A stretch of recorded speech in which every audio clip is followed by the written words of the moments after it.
Hey everybody, welcome to Buzzing About Romance. I am Leah, and on this episode, I'm giving you a quick shot of romance author spotlight edition. On this author spotlight, I'm joined by author Allie Samberts. Welcome to the podcast. Thanks for having me. Allie Samberts is a romance writer, book lover, and high school English teacher. She was voted Funniest Teacher of the Year for 2023 and 2025 by her students, which is probably her highest honor to date. She fuels her writing with a ton of coffee in her free time. She's also a runner and enjoys knitting and sewing. She lives in the Chicago suburbs with her husband, 2 kids, and their dogs. Well, before we start and chat about not a strong enough word, let's get to know you a little bit. So, English Okay. major, English teacher. I'm assuming you have always been a lifelong writer. But what? Yeah. Yeah. Yeah. Well, because most people who are teaching English, they enjoyed writing, not just the reading I side. did. I did enjoy writing. I guess I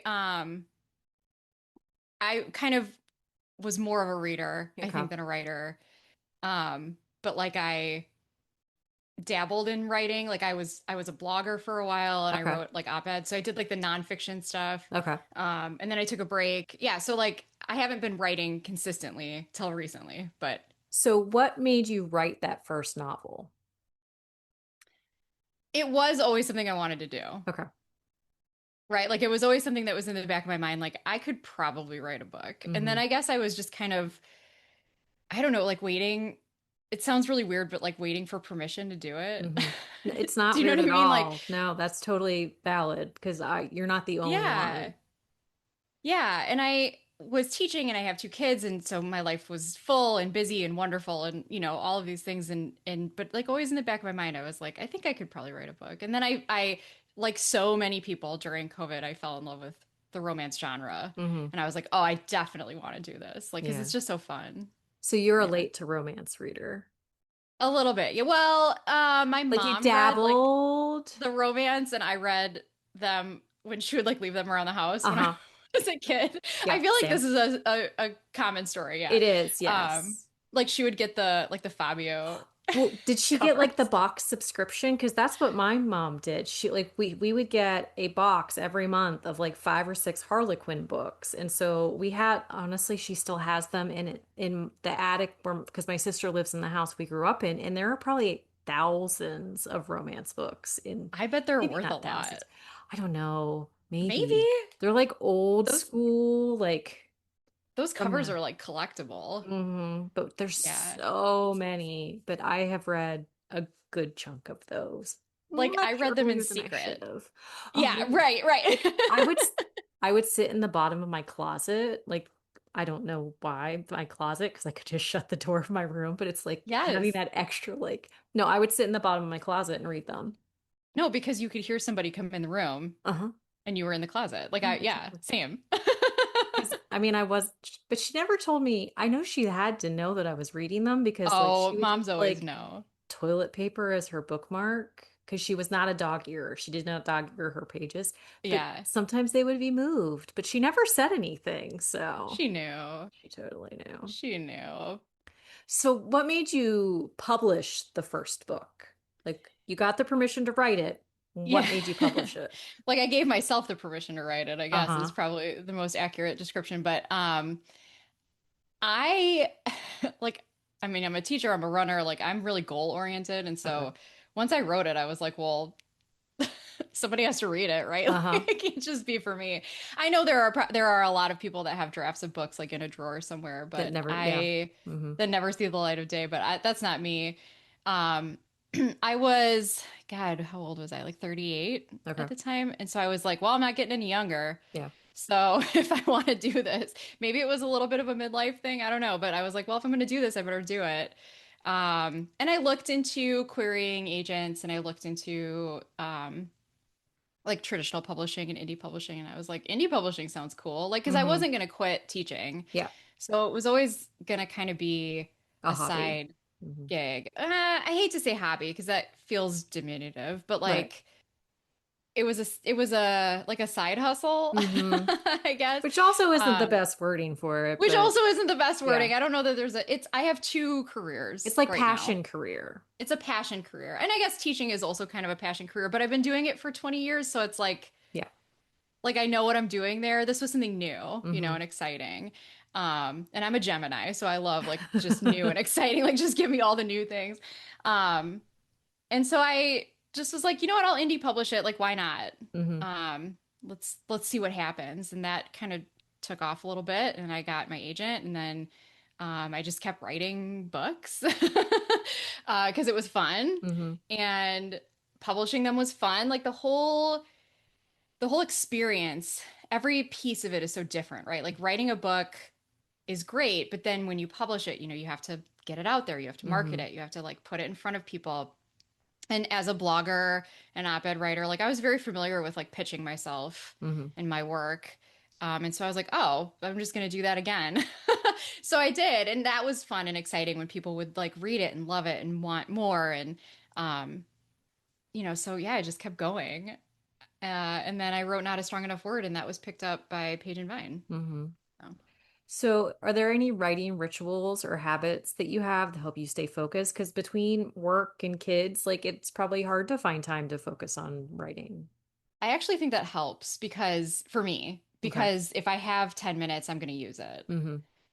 But when I have 10 minutes, it's like the most random 10 minutes. It's not like I can't like light a candle and like, Right. set the mood music or whatever. Like I'm like, I have 10 minutes. I'm going to get as many words written as I can. Sometimes it's in the car when my daughter is at dance practice. Sometimes Mm-hmm. it's like boiling water for pasta. Sometimes it's, but I think it's sort of inadvertently like writers talk a lot about doing writing sprints where they Mm-hmm. set a timer for, 20 minutes or whatever. And so I'm like, well, this is my sprint. Yeah. I'm gonna do it. And then yeah, so I wish I could have like a Like a block of ritual. time. Yeah. Yeah. And sometimes I get that. Like if I really need to finish something or if I Mm-hmm. have, recently I've had more structured deadlines because of the traditional Right. publishing. Um my husband's also a teacher. So like Oh, so it you is both have helpful. summers off. So We there's both have that. summers off. Yeah, and we both have like similar time, like, we both get home at the same time. Mm-hmm. He's not working weekends. Like so Right. it's The schedule like helpful. is very Yeah. like helpful for like the fact that like if you have to do this, it's not like he could be stuck at the office for another like 3 hours that you weren't Right. expecting. Right. Yeah. And I mean, sometimes stuff like that happens, but not It's not not as often. often. Yeah. Yeah. So it is helpful that we have we're a very well-oiled machine Mm-hmm. over here. Like we Yeah. have a very good system. And if I say, like I'll have to plan ahead sometimes and be like, okay, on Friday I have to Yeah. finish this chapter. And he's like, okay, like, right now he's with the kids at the park. So I'm like, I need them to not be making noise Mm-hmm. while I'm recording this. So Yeah. that is very helpful. But most of the time, it's either like late at night when everybody's asleep Uh-huh. or just in like Those like stolen 10-15 minute moments. increments where Hmm. you're like, oh, I'm sitting here waiting. Like so this morning, since my kids were at different places and one was getting a ride, like I sat in my car and worked while I was waiting for him to get to where I was because she was in the Hmm. pool at her practice. And it's like I had that time frame. I just like moved my car seat back because I didn't feel like getting out of the car. And I'm like, I'll just do like what my edits that I have to do for this author here, and then we'll just chauffeur everybody around. So Yeah. yeah, I mean, that's the thing. Like as a working parent, like you work when you can. Yeah, it's like not glamorous, but it's It's fun. And I think I'm more productive because of it. Because if mhm. I had 3 hours, and I often do sometimes have 3 hours, I don't use all three of them, Well, it's hard you to stay know? focused sometimes, I'm sure. Yeah. Well, it's Yeah. funny. So Krista Sandor, who is a rom-com author, and we've been friends for a couple years. She was like one of her books. Like for some reason, she's like, I can only write when I'm in my car. Like there was just something of. So she would sit in Just the her car. flow. The flow would Yeah. always happen. So she would sit in her car in her garage because Yes. she's like, that's where the flow is happening. So she's Hey, like, it you didn't can't matter fight if I it. was driving, like if I had to sit and wait for one of the kids, like she's like, there was something about the car for that book. And she's like, and so we worked with it. You can't fight it. Mm-mm. You can't fight it. Sometimes like it just you get in that flow state and you like whatever works, you're like, I have Mhm. to finish this and so it's gonna work. Like I'm gonna make it work. So yeah. When you're writing your stories, do you plan them out or are you a pantser? Like I'm a planter, Mm-hmm. You're a little mix of like both. I do have an out. line. But Ish. it's not like, yeah, it's like it's I have like the emotional beats Hmm. outlined. I don't ever do chapter outlines because I'm a very, like I said, I'm a very goal-oriented person, and so if I have to adjust the goal Hmm. in the middle, which I often do, Yeah.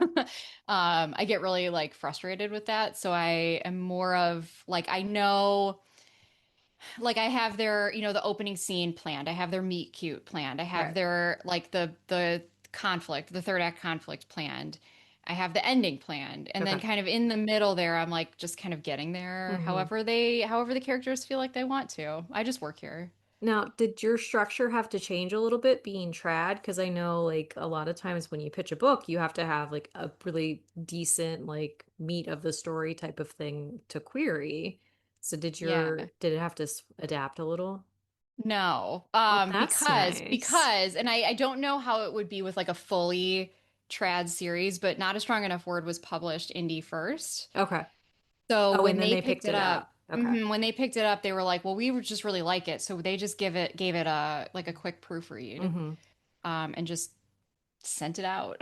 Well, there you It was go. done. That's kind of nice, So though. it was really nice, and I really appreciated that. And I'm sure we'll talk about this more, but this was like the book of my soul. So like when they were like, "We really like this story," I was like, "Done, signed." Like I was worried, like any author probably would worry, Hmm. that a trad publisher would change a lot of their story or take some of the heart out of it.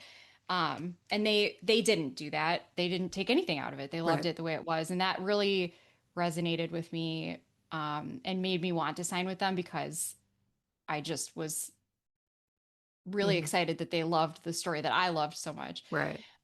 Then when they signed it, they asked if I had more in a series, and I was like, "Of course I do." Yeah. I didn't have a plan for that. So I was like, "Yeah, give me a few hours and I'll type something up for you." And I was like frantically, like I knew what characters would come next if I were going to make it into a series. Right. But I didn't have their stories fully fleshed out. So I did um that was kind of a frantic. It did feel like being in a movie. Like I Yeah. was like, "Oh, I'm doing this thing that like movie writers do." I'm like frantically plotting out a story.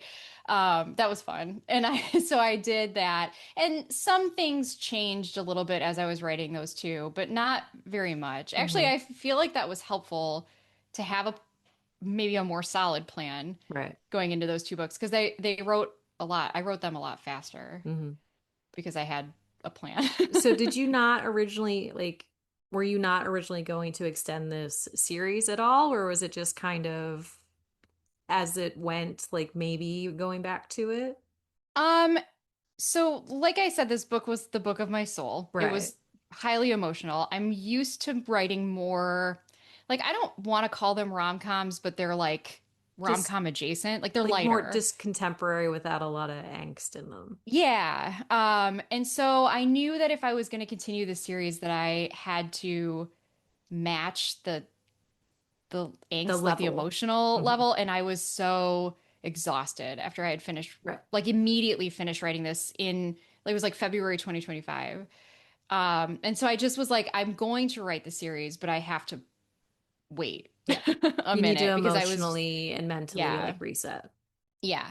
So it was nice because when I signed with Page and Vine, there wasn't like an immediate Hmm. deadline. I had some time to like sit with book Wiggle room two. is always a nice thing. I had no time to sit with book three, but that's okay because I was ready for it. Like Hmm. I had been thinking about it the whole time and I had planned it. And I like sometimes when you know it's coming, you can kind of prepare yourself Yeah. for it. So I was prepared to do it, and so that was fine. But yeah, I had always planned on extending the series. I just Wasn't sure when you needed were getting back to it. I needed like a mental break. Hmm. Yeah. So when you're writing your stories, how do you balance the emotional relationship and the romantic relationship with the story itself? Like plot. Hmm. Um that's hard for me. Okay. It's a hard thing because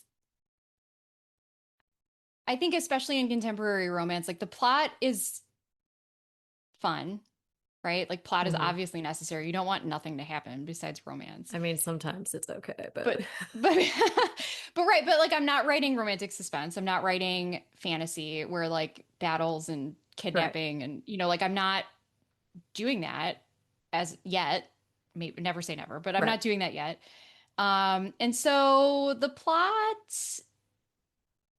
has to, I feel like has to come second, Hmm. like a close second.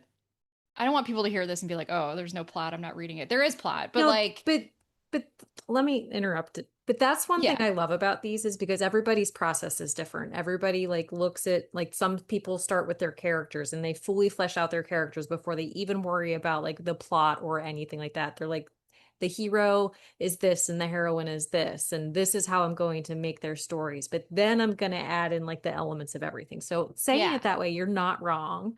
So like No, I everybody know. is It's so different in their process. So if you yeah, create the that's character's me romantic though. relationship that and then add the plot in afterwards, like that is just your process. Yeah, and I think like when I said I have the emotional beats Mm-hmm. planned, like Yeah. that's kind of what I meant. Like the characters are fully fleshed out, right? Right. I have their backstories, I have their histories, I have their childhood trauma. Like I've got everything like Mm-hmm. mapped out, planned out, typed out, highlighted, color coded because I'm a little type A that way. But like I have all of that, but then the plot kind of comes in where I'm like, oh, what if he did this? Mm-hmm.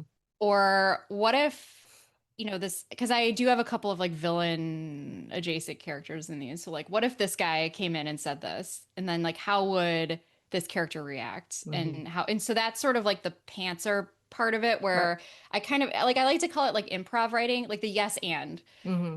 Like, if something pops in my head and I'm like, oh, what if he said this? Mm-hmm. Yes, he does. And what? And then what? And so, like, that's actually the most fun part of it. But yeah, the emotional arc is there from the start, and that is like planned, to the minute, I guess. So let's talk not a strong enough word. So this is the story of Scarlett and Ryan, and it's heavy. Like it is Yeah. heavy on a lot of things.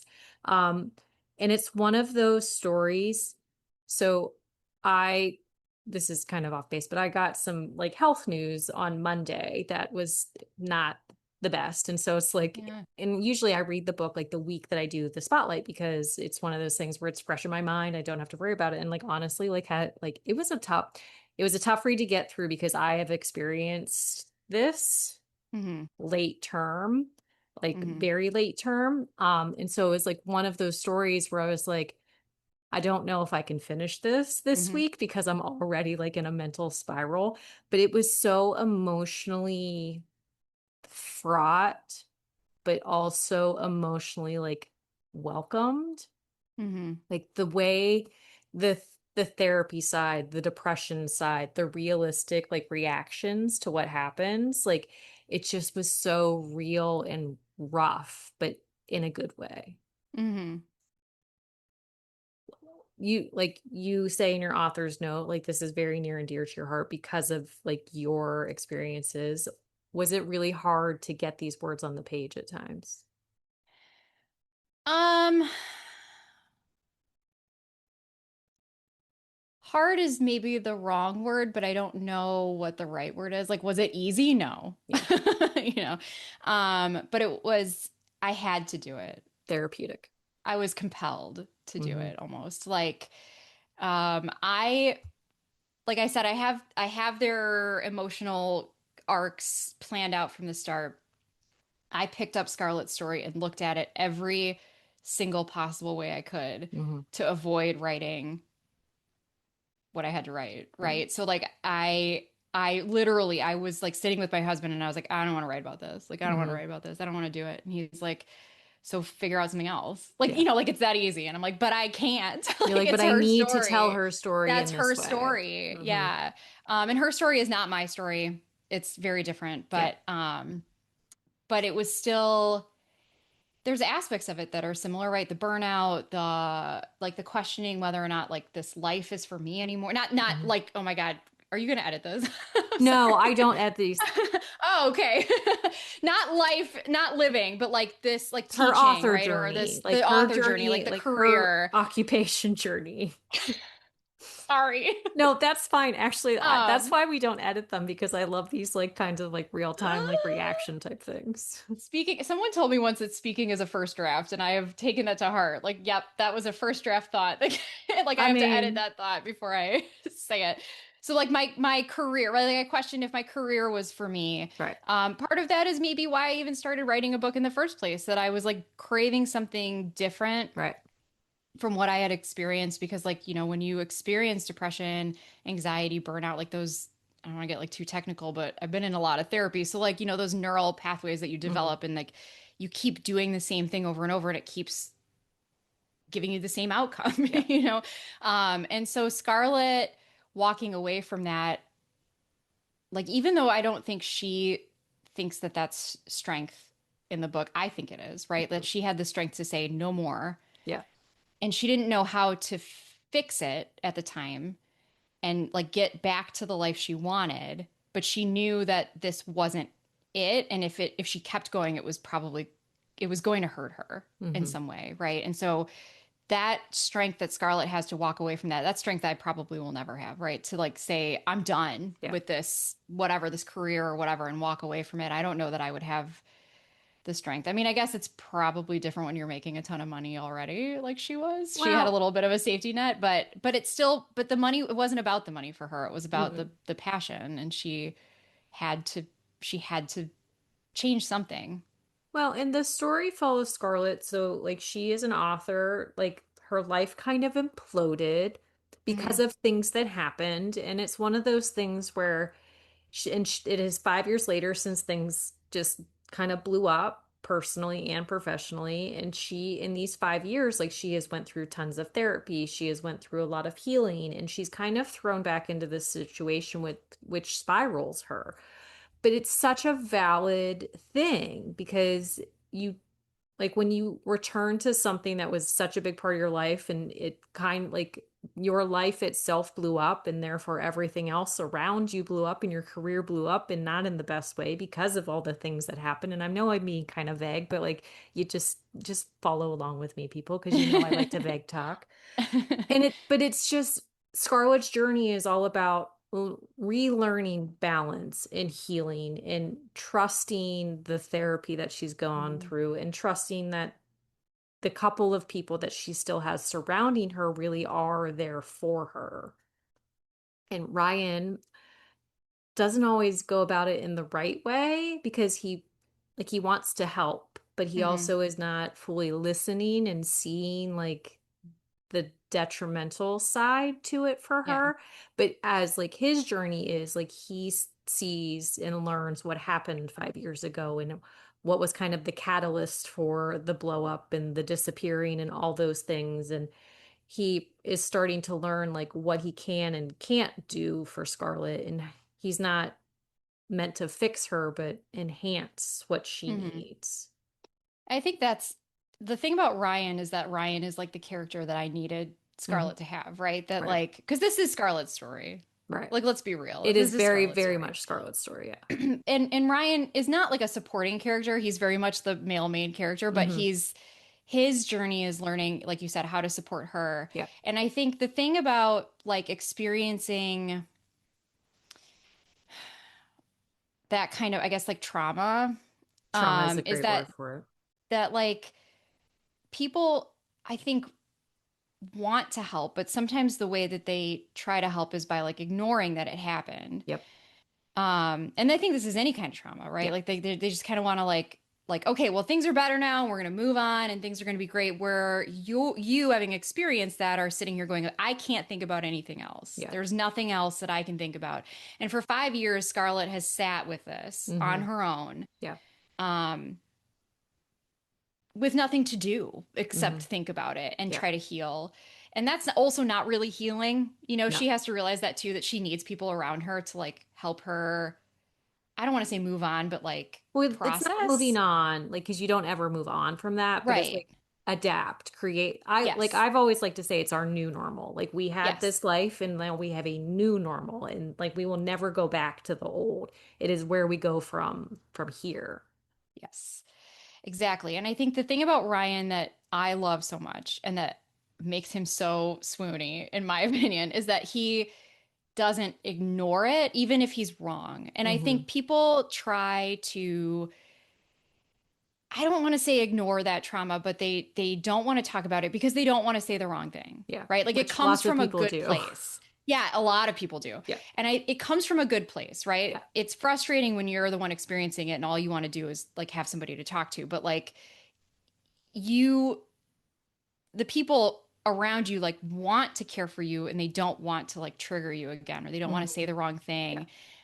But Ryan, bless his heart, says things that are maybe wrong, but at least he's there. Like Yeah. at least he's saying them and he's Well, trying to understand. and with Ryan, though, he says he might say the wrong things, but he says them in the right way, which Yeah. again seems very, because there are times when like you experience like, and you like, especially like for me, like after the loss, like there were people that said things and like they were, it was not, it wasn't condescending, but it was oh so insincere in Hmm. some ways. And like with Ryan's character, like he's very sincere in the way he's saying things because he thinks it's the right thing to say. Yeah. And so it's like you can't get as upset with him because he's not saying it for the wrong reason. Like he is Right. genuinely thinking like this is what she needs and it's not in any way, but he does it with all the love and care that he He does it with his can. whole chest. He Yeah. does. And I think He that's does. And one you have to thing. respect that. Like you Exactly. It's like you were saying all of the wrong words, but you were saying them all in the right way. all the wrong words. He says some right things. This is But yeah, true. it's I mean, when he tells her like you're more than your words, Yeah. he texts her late at night like this book is not like he said that's the wrong thing, right? This book is not that important or whatever. And she's like, "Well, it's important to me." And he's like, "Yeah, but it's not more important than Yeah. you." And so it does take him like, speaking as a first draft, like we just said, like it Uh-huh. takes him a That is minute such to a edit great like that. thing to say Yeah. too. Um, and it takes him a minute to edit his own words. And he's Hmm. an editor, so he'll do that. But Exactly. he has to like, but he tries to do it, right? Like he tries and he shows up for her. And He I think does, that's the yes. thing that like so many people who've experienced depression Hmm. or loss or grief or burnout or whatever, they just want someone who's going to show up Well, for and I them. think part of it is like they were such a solid couple. Yeah. And then when she left, like she left and she had zero, like it was like no contact from like day one. And it's been 5 years. She was not expecting to see him. So that was like a little bit traumatic for her. And he has not lost any feelings that he has for her. So he's kind of navigating like the why she left and the how she left. And he's Hmm. like going through his, because I mean, that was traumatic for him in his own way that Hmm. she just disappeared off the face of the earth and he didn't know if she was alive, dead, hurt, anything. And so it's like he's kind of dealing with all the trauma like resurfacing because it's not that he has moved on, but he has been muddling through, so to speak. Hmm. And so I think that like they both have things and then when she tells him the why, like then he has to learn to deal with that too, which Hmm. is a whole other like thing. Yeah. And she does acknowledge that, I'm pretty sure, right? She's like, I'm like thinking back, it's been a minute, but Yeah, she like where acknowledges the she's like, fact well, that yeah, like I've had she's 5 years and he's had 5 minutes yeah. to deal with this, And also that it's but also kind of not fair that she's had 5 years and he's had yeah. 5 minutes because it does affect him differently, but same at the Hmm. same time. But it's still like a blow, Yeah. right? But I think that's almost healing for him because he's like, oh, it wasn't me. It wasn't just the Yeah. money. There was so much else going on. But she just did not know how to deal with it. Yeah. And she didn't know how to deal with it. She didn't know how to talk about it. Hmm. Because Well, I she had mean, 5 years to process it, but she wasn't talking to anybody about it. no. She didn't even tell her agent. Like she Yeah. didn't tell anybody but her therapist, Yeah. and so she just was like, well, it's better if I keep it quiet. And I think that's a very It's valid. people give a lot like that advice a lot too. I think especially like the previous generation, Hmm. they're like, don't talk about it. People don't want to hear about Well, it. it's It's such a sad, it's it's sad. well, it's almost taboo. It's like Yeah, it's not though. It's it's not not. a taboo thing at all. It's not. So I have started a new thing, so we're gonna like veer off to the next, and it is a Okay. basically a this or that type of thing Okay. because I'm always curious. So enemies to lovers or friends to lovers? Friends to lovers. Ebook, paperback, or audio, or a mix of the three. Oh God, like it just is this like a rapid fire thing? Because it depends. No, it can't. It doesn't have to be rapid fire. Okay. It depends. I think I love a good audiobook performance. Uh-huh. Like I'm a teacher, an English teacher, but I also coach speech, like some like theater, performing arts Okay. adjacent. So like I love the performance of Mm-hmm. it. Um, but audiobooks are hard for me because I have kids Yeah. and they talk to me a lot. And so it's a little bit easier to have a Kindle because Mm-hmm. like an e-reader Yeah. because like I don't lose my page. Oh yeah. Because You like know if what I mean? like Like somebody's talking to you and the audiobook is still going, and then you have to figure out like where you have you to figure out lost where you focus. were. Yeah, yeah. So I can do audiobook like in my car when I'm alone. Mm-hmm. I do mostly e-reader. But I do, man, like I'm an English major person, right? Like I love pages. I love the paper. Oh. I love the smell, the Oh, I love tactile, all like the those things, but a experience. cracked Yeah. spine stresses me out now, so I have lots of trophies. Yeah, I have lots of trophies. Yeah. So, audio, are you a 1.0 or faster? Um, I think that depends on the narrator. Okay, that is fair. Usually I'm a 1.0, but sometimes I'm like, okay, we Oh, gotta pick see, this you're up a one of little those bit. Yeah. crazies. But I am not like I can't go over 1.5 is like my Oh, limit. really? See, 1.7 is like my standard. Yeah, yeah. I I like a know fast that one. if you train yourself to hear it faster, you have to like work up to it from what I've Hmm. heard. But because I'm a performance girly, Yeah. I want to hear all the nuance in their vocal variety and their, like and I have a hard time doing that when it's sped up. So, full cast, the Kennedy Ryan reel. I have actually not listened to it, but Becky raves about it and says how good Ooh, that one is. But also, West of Wicked, it's by Nikki St. Crown. It's book one in the trilogy. It is amazing. It okay. has like seven or eight narrators. I don't even know, but Oh, it's that's really good. cool. But it is a trilogy, and book two and three have like don't have release dates yet, and I don't know when they're coming out. So if a That's all right. Cliffy I can wait. angers you, Nah. don't start it now. I love it. Stress me out. See, I get very ragey with it, Cliffy, but I reviewed it for the blog and like the podcast, and I was like, oh, it's so good, but I don't know when the next one's coming. It's coming. Okay, are you a mood reader or TBR? I have to be a little bit of both because I'm asked to like blurb and Uh-huh. so like I do have like a schedule, but other than that, no, my Kindle's just like full of stuff that I'm gonna get to when I Yeah. feel like it. See, I'm a chaos gremlin, so I get it. Yeah, yeah. I prefer the chaos, but when someone's like, I need a blurb by, July 20th, and I'm like, okay, I gotta read this now then. Mm-hmm. Time's a ticking. All right, coffee or tea? Coffee. Beach or pool? Pool. See, I like a pool at the ocean where you get the best of both worlds because you can That would be hear it great. and smell it, Yes. but you're not in the gross sand or the I dirty don't want to water. be in the sand. I don't want to be in the water, but I want to have the beach vibes. Yeah. Yeah. Like I But like a I like pool a at clean the pool. I like the pool at the ocean. You and I are the same there. Yeah. Um, cold weather or hot weather? Oh, I mean, you're Chicago, so I'm you have Chicago. a I mix get of both. both, like extreme both. Um, I'm gonna say cold because Okay.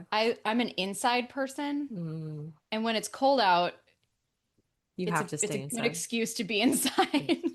And it's dark, it gets dark earlier, and I'm like, this is my life. I need to just like my bedtime is 6 p.m. in the winter. It's great. Oh my. It's not really, but I would like it to be. All right, and that is all I got. But thank you so much for joining me on this author spotlight. I have appreciated your time. Oh, thanks for having me. It was fun. And until next time, happy reading, everybody.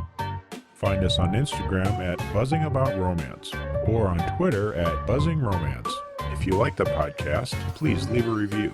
If you'd like to support us directly, join the Bookcase and Coffee Patreon and receive exclusive content only available to Patreon members. Check out bookcaseandcoffee.com for our on-the-shelf show notes.